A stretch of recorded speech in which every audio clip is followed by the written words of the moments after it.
real check my bill boy you need to do your meal find money in the bank find the lifestyle my real find the lifestyle my real move on ពីជីវិតខ្ញុំដល់ទីខំប្រឹងរហូតមកដល់ពេលនេះជោគជ័យជាមួយនឹងជ័យលាភីឧបសគ្គមិនអាចបំផាក់ខ្ញុំទៅដល់ទី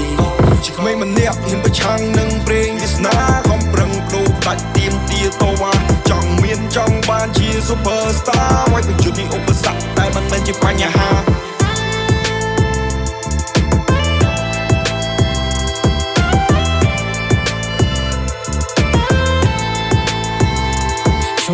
ខ្ញុំមានពលះចាប់ផ្ដើមស្រឡាញ់តន្ត្រីទៅតែរកកលឃើញនៅអាយុយូរជាង20ស្បតែគិតថាការនៅអញចេះតែជា8ហើយអង្គុយតែឈ្មោះនៅខ្លួនដៃសើបបរឲ្យដូចកវៃឆែកសោនៃសាកមើលពីមួយថ្ងៃទៅមួយថ្ងៃអូនថាបងដាក់មិនតែយិតតែសាក់មើលតាខាតហើយសោះប្រមាណទុក